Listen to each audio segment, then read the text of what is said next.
एक त्यागी पेड़ की कहानी। एक बार एक गांव में तालाब किनारे एक बहुत बड़ा आम का पेड़ था। उस गांव में एक छोटा लड़का था, चैतन्य। चैतन्य उस पेड़ के नीचे हर दिन स्कूल से आने के बाद खेलता करता था।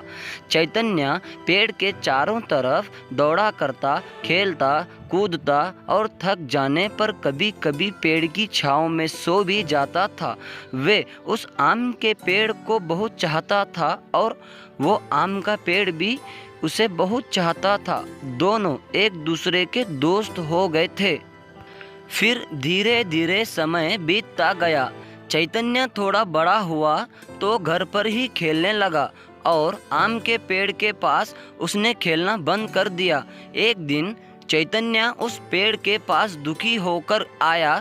वे बहुत ज़्यादा निराश दिख रहा था और रोते रोते पेड़ के नीचे बैठ गया। ये देखकर आम के पेड़ ने उससे कहा, चलो चैतन्य खेलते हैं। चैतन्य ने जवाब नहीं दिया। मैं अब बड़ा हो चुका हूँ और खिलौनों के साथ खेलना चाहता हूँ, पर मेरे पास खिलौने खरीदने के लिए पैसे नहीं है। ये सुनते ही आम के पेड़ ने जवाब में कहा, मेरे पास तो पैसे नहीं है, परंतु अगर तुम मेरे आमों को तोड़ के बेचोगे तो तुम्हें पैसे मिल सकते हैं, जिससे कि तुम अपने खिलौने खरीद सकते हो। ये सुनते ही चैतन्य बहुत खुश हुआ। उसने सभी आमों को उस पेड़ से तोड़ लिया और बाजार में जाकर उन्हें बेच दिया और उसने अपने खिलौने भी खरीद लिया। पर वो वापस आम के पेड़ के पास नहीं आया। आम का पेड़ उदास हो गया। कुछ सालों बाद चैतन्य दोबारा लौटा। अब वो बड़ा हो चुका था, उसका विवाह भी हो चुका था। मैं अब बड़ा हो चुका हूँ और खिलौनों के साथ खेलना चाहता हूँ, पर मेरे पास खिलौने खरीदने के लिए पैसे नहीं है। ये सुनते ही आम के पेड़ ने जवाब में कहा, मेरे पास तो पैसे नहीं है, परंतु अगर तुम मेरे आमों को तोड़ के बेचोगे तो तुम्हें पैसे मिल सकते हैं, जिससे कि तुम अपने खिलौने खरीद सकते हो। चैतन्य को देखते ही आम का पेड़ बहुत खुश हुआ और उसने कहा, चैतन्य चलो खेलते हैं। चैतन्य ने जवाब में कहा, अब मेरी शादी हो चुकी है, मेरा परिवार है, मेरे पास समय नहीं है, पर हमें रहने के लिए घर चाहिए। क्या तुम मेरी कुछ मदद कर सकते हो? ये सुनते ही आम के पेड़ ने जवाब में कहा, मेरे पास तो घर नहीं है, परंतु अगर तुम मेरी टहनियों को काट कर घर बनाना चाहते हो तो बना सकते हो। ये सुनकर चैतन्य खुश हुआ और उसने सभी टहनियों को काट कर अपना घर बना लिया। पर घर बनने के बाद फिर वो वापस नहीं आया। आम का पेड़ दोबारा वापस उदास हो गया। कुछ सालों बाद चैतन्य फिर उस आम के पेड़ के पास पहुंचा। आम का पेड़ उसे देखते ही खुश हो गया और उसने कहा, चलो चैतन्य खेलते हैं। चैतन्य ने कहा, मैं अब काम कर कर के बहुत थक चुका हूँ। मैं अपने लिए एक नाव बनाना चाहता हूँ, जिससे कि मैं नदी में घूम सकूँ। क्या तुम मेरी मदद कर सकते हो?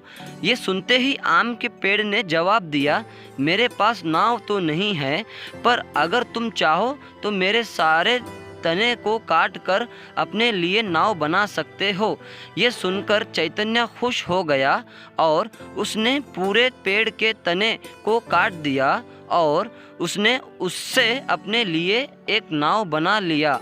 कई वर्षों के बाद चैतन्य उस पेड़ की जगह पर लौटा। तब वे बूढ़ा हो चुका था। उसको देखते ही बचा हुआ पेड़ खुश हुआ और बोला, मुझे माफ़ करना चैतन्य, मेरे पास तुम्हें देने के लिए कुछ नहीं है। आम के पेड़ ने कहा, मेरे पास तुम्हें देने के लिए आम नहीं है। चैतन्य ने कहा, मेरे पास अब खाने के लिए दांत नहीं है।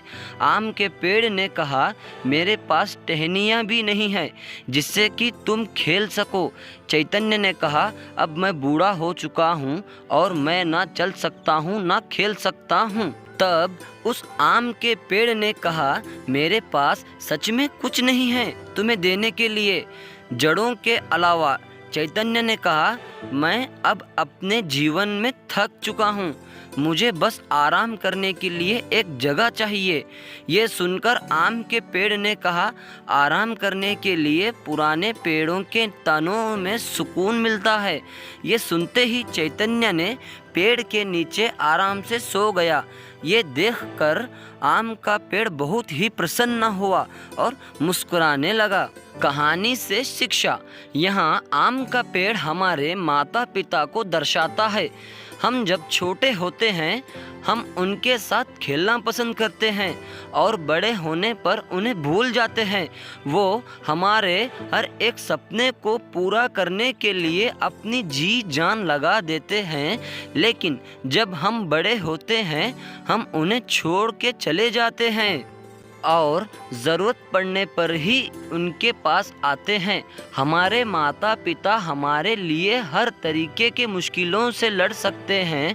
अपने माता पिता का आदर सत्कार करें और जिस प्रकार माता पिता जीवन भर हमारा साथ नहीं छोड़ते, उसी प्रकार हमें भी उनका साथ कभी भी नहीं छोड़ना चाहिए।